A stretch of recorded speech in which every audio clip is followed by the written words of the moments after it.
stay in this area, but it's a little bit more confined. Anyway, welcome to the Diversity. My name is Daniel Velasco. I'm the curator of the museum, also the curator of this exhibition, Grace Hartigan, Myths and Walls. I think we'll have some time to also look at one of the other shows on view this semester, Video Freaks, The Art of Guerrilla Television. We have an outside curator, Andrew Engel, who curated that exhibition, but I was highly involved in it, so can speak about it. So I understand that you'll be writing research papers about this exhibition, or also the Video Freaks exhibition. So it's a small show here, but I think it bears close looking and conversation. And so this is not just a chance for me to give a sort of a formal tour, but also an opportunity for you to ask questions that you might have, both about individual works in the exhibition, but also curatorial choices or any of those other behind the scenes questions that you might have about how this show came about. Has any of you heard of Grace Hartigan before? Yeah, so not surprised necessarily. She is, she died in 2008, a colleague of Jackson Pollock and William de Kooning. She was considered a second-generation abstract expressionist painter. I think you've discussed abstract expressionism in the class thus far. Nods, yes, no. So the founding artists are Pollock and de Kooning, and there was a younger generation of artists. Many more women were part of this younger generation, and Grace Hartigan, Helen Frankenthaler, Larry Rivers are probably Joan Mitchell were probably the best known artists who came to New York City in the 1940s when abstract expressionism was already underway in early development, and quickly adopted the style and became really important members of this scene. So this exhibition is a very focused look at a phase in Hartigan's career from about 1960 to 1965. With certain modern art movements, we really pay very close attention to chronologies because stylistic shifts occur very quickly. When you look at Cubism, some of Picasso's Cubist paintings or collages are dated. So not only are we interested in the year, but we're interested in the actual day that Picasso made that, because the shifts were occurring so rapidly. So abstract expressionism, we don't have necessarily the dates for every actual date that they were painted, although one of Hartigan's paintings here does have the actual date that it was painted. But we're really interested, I'm very interested in chronologies and how artists have these very quick and interesting shifts in their styles. So this is one way to have a focused look at that. The peak of the abstract expressionist movement occurred in the late 1950s, when it was sort of most famous, and there was articles in Life magazine and other popular media. There were traveling exhibitions that went around Europe that was organized by the Museum of Modern Art, and there was a lot of resistance to abstract expressionism in the United States. People were not so sure that abstraction transmitted American values. People preferred generally more realist paintings that portrayed sort of everyday life, American scenes. That had been the preferred style, realism, for all of American history until the abstract expressionist movement was the first abstract movement that changed that perspective. So Hartigan was notably the only woman who was in this traveling exhibition that the Museum of Modern Art put together that went to, I think, 8 different countries around Europe from 1958 to 1959. So there's a whole other history and conversation about the role of women within abstract expressionism. There's a lot of sort of gender dynamics and gender tensions, which are often not seen in the work, but seen in the image of the artist and photographs of artists that travel around. Maybe you've seen photos of Jackson Pollock painting. So it had been interpreted in, subsequently as being these images of a very sort of macho, male-oriented painting style. So something that was very physical, very gestural, that required the whole body. It wasn't supposed to be delicate and refined. Even though, of course, it really was, but that was sort of the stereotype about it. So women didn't always, conventionally fit into that macho stereotype, so they had to make certain choices about whether they wanted to, paint in that style, and or whether they didn't want to paint in that style. So Hartigan had made that choice, but she, by 1960, felt that it didn't fully represent who she was. So that's the kind of the prologue to the point where we are with this exhibition. So there's a lot of also conversations within the show about abstraction and representation and imagery. There was a lot of theories that were promoted by Howard Rosenberg and Clement Greenberg that proper, the best painting had to be purely abstract, and images had to be purged from the work. So a lot of artists were still interested in working with images, and were not sure how they could get away with that without losing the support of certain critics and viewers. So these kind of questions that she had about making a career and finding a personal style are very relevant for her own time, but also for artists working today. So are there any thoughts or questions? Is there other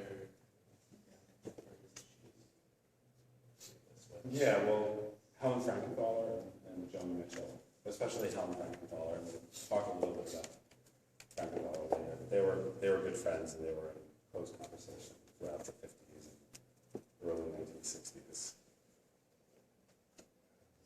But anyway, before, I know our attention is drawn to this one, and this is the opening image, but let's actually look over here. This is a bit of an outlier of the show. I include because it's actually in the collection of the Dworsky Museum. It was donated to Stu Newpaltz in the 1950s by Tibor Dinaj. You get the spelling on the label.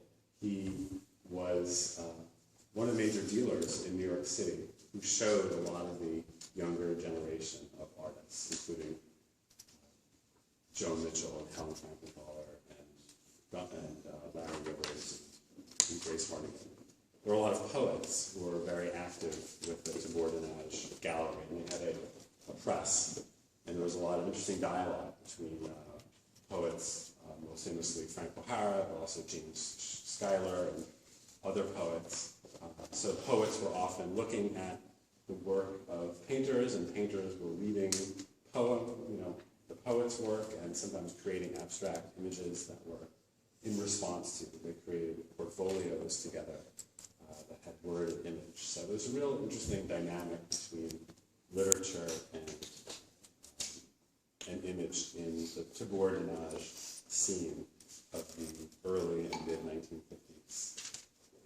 So just as a side note, the Dworsky Museum came together in 2001. But Stu Newpaltz had had an art collection since the 1940s.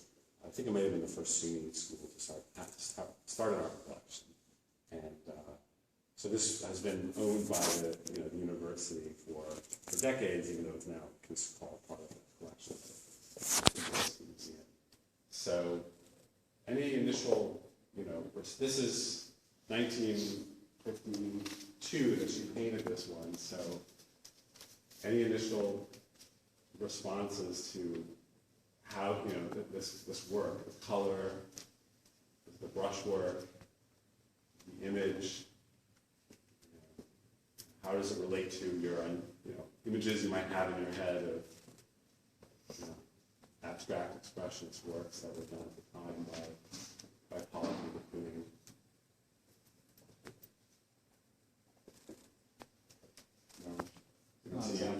the other ones. Like there's an image and there's a figure that you can make out pretty clearly, and the rest of these ones don't have that. Right. Any other just observations, color? It's much Question. darker. Mm-hmm. Does it create a certain mood? Is, you know, what about the relation between the color and the figure or the subject matter? Is there consistency? Is there tension? What's the a painting is, you know, the sum of its parts sometimes. So when looking at a painting, we try to break it down into its components to then see how it's operating, see what the intentions of the artist might be, and whether she achieved her intentions in your estimation.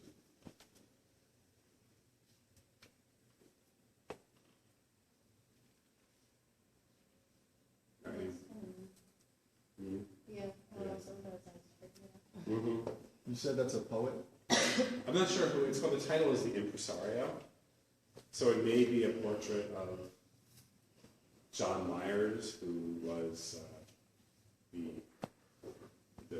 one of the people who ran the Bourdieu's gallery. I'm not sure the exact subject matter, but the idea of someone in a tuxedo or formal wear who is presiding over Like the performance. figures surrounded by all the abstract, like strokes and everything, but the figure in the center is like not. It's like out of place with the rest of the scene, or like with the poet working off the painter kind of thing. If that was the poet, then like all the strokes around it were like the artist taking that kind of thing. Do you think does this look like an easy painting to make or a difficult painting? Do you think this flowed or do you think she struggled? I think she struggled because it looks like she definitely painted over a lot of things. Which, I mean, I guess it doesn't necessarily mean that she struggled. I think that with painting, that's mostly the way that it's worked anyway, is you kind of just keep painting over until it's something you want, but I can assume that she probably struggled to create like an actually like kind of logical and understandable, readable form. You can compare it to the other things we see here. It looks like these are relatively shallow paintings. This one has a lot more. So if you're talking about her specifically, then yeah, it's like an overall.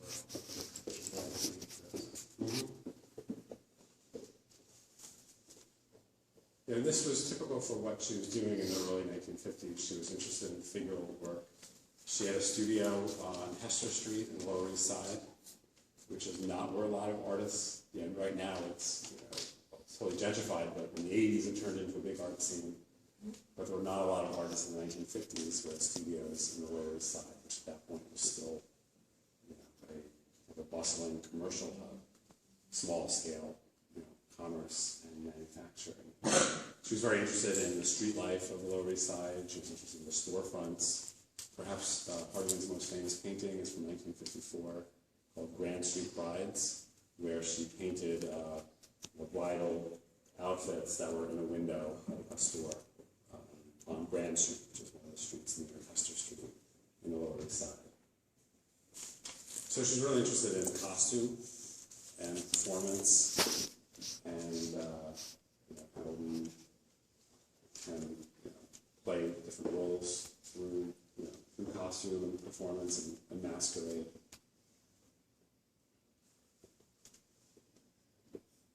And there's a lot of conviviality in her time. There's a lot of, the scene has been well described. There's a lot of drinking, a lot of parties. People would go to bars every night, and it could be tiring too. How do you paint in the day if you've been out till 3, 4 a.m. drinking? So how can you kind of have a professional approach towards your own art career if you're spending a lot of your energy in bars? So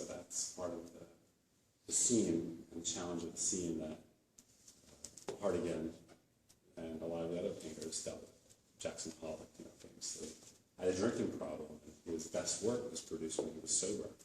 But then when he went off the wagon, and he ended up driving into a fatal car accident. So I think his death in '56 was a bit of a wake-up call for a lot of the artists in that abstract expressionist New York scene. So this work was included, opportunistically because we have it in the collection. It's really nice for the museum to always pull out works from our collection, but also to give viewers a little prologue to where Hartigan started out, and to show how I felt that there is a tension in the work, a lack of there's success and accomplishment, but also sort of a lack of resolution in the palette and in the dynamic between the volume. I'm particularly interested in this guy's stomach. It really has this three-dimensional sense of volume, which is really different than even the rest of the way that she represents the body, especially his right hand looks to be on our left, which just disappeared in several brushstrokes. It's nearly abstract, except that it's in the position and the form of where you expect the hand to be. So I think some parts of the body seem to have that flatness, and other parts of the body have more of a dimensionality, an illusionism. And that was, she had a lot of debates with Clement Greenberg, most famously, who was always pushing her and every artist towards flatness and towards true abstraction. Hartigan and a lot of other painters didn't want to necessarily do that. She also notably was included many years later in an interesting and important exhibition at the Museum of Contemporary Art in Los Angeles called Hand Painted Pop. So in the 1960s, we think of Warhol's most soup cans and other images which were not hand painted but silk screened, as being the apex of the paragons of pop art. But the curator of that exhibition said that there were precursors, artists who were looking at commercial life in America and painting it with their hands as opposed to using mechanical reproduction of Warhol did. So this isn't the best example of that, but Hartigan was included in that exhibition because of her interest in popular culture. Okay, so we'll come back around to Maryland in a little bit. We can come into this side of the gallery.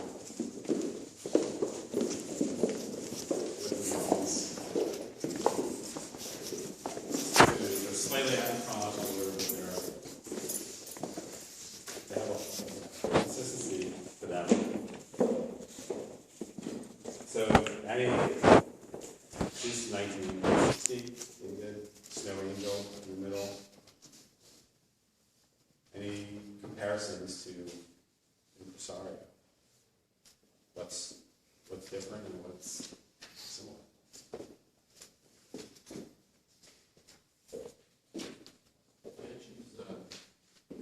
Filling in space sort of the same way. Definitely. The right side of this piece has the same kind of color palette as the last one, and you can see the transition to lighter, more airy colors.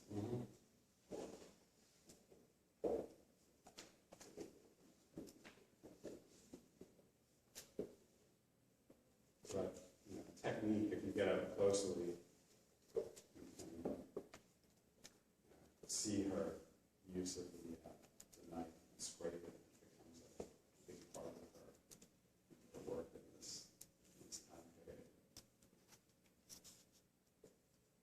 Of course, what's missing? No longer present.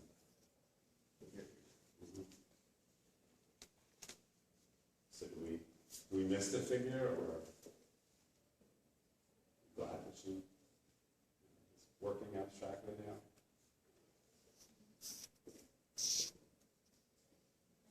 I think that she feels like really confined in the other one, and this one feels like more free and easier to look at. There's less restriction.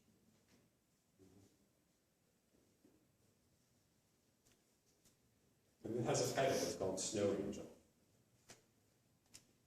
So it's, the titles of abstract paintings are always a fascinating subject. Sometimes they're what we call red herrings, meaning they almost can take you off in the wrong direction of interpretation. And other times titles are really important with abstract works. I think there's a real connect to me. A lot of times, artists will paint something, finish it, and then title the work after because they have some association with the work, which is evoked with the title.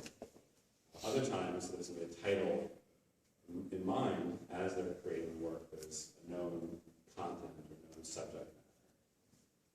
matter. Hartigan is one of the painters who has some subject matter in mind, some content that she's working through, that she's trying to represent abstractly, whereas other artists sometimes Frankenthal would title her work after the fact. A lot of abstract artists, of course, just do untitled number 1, untitled number 2, or they call it untitled blue. So there's different ways of approaching with titles, but with this one, Snow Angel was a title that she thought about as she was making this work. It wasn't just a title, but in fact, a title of a poem by her friend Barbara Guest, who was one of the other major poets who was active within this poet and painter scene in the 1950s. If there was a New York School of Painting, there was also a New York School of Poetry, and Barbara Guest was among the few women who was prominent in the New York School of Poetry. In a similar way that Hartigan was one of the few women who was prominent in the New York School of Painting. So they had not because of that, but in addition to that, they had a shared interest in certain subjects. And they created a portfolio together in 1961. But anyway, so knowing a little bit more of the background, we don't have the Snow Angel text in front of us, although it may be out there at the library, so we can have like future directions for potential research paper. I might be able to obtain the text for Snow Angel and try to make some interesting comparison between it and the painting. But do you have a sense now of there being more content in this painting? Knowing that there's a poem that it's related to?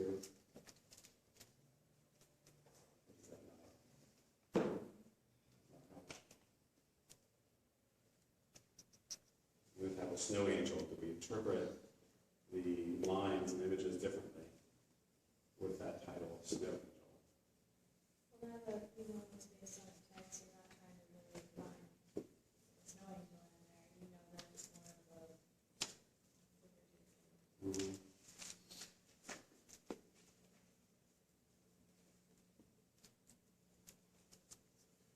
So this is a work that was from 1960, and the start of this, chronologically, the focus of this exhibition is when Hartigan moved to Baltimore in 1960. She had a lot of affairs, a lot of marriages, and she had a colorful personal life. Her fourth marriage was to a man named Winston Price, who was an epidemiologist at Johns Hopkins University of Baltimore. He was also an art collector. So we had some interest and passion in contemporary American art, which is how they met. But this was, for her, it was a big choice to move from New York City, which was then, and still largely remains, the center of the American, if not international art world, where all the dealers are and most of the collectors. A lot of artists, colleagues were there. The media, who wrote about her, there's articles about her in Life and Newsweek and Times. She was somewhat of a celebrity by 1960. Moving to Baltimore, which was not anyone on many people's radar screens for contemporary art.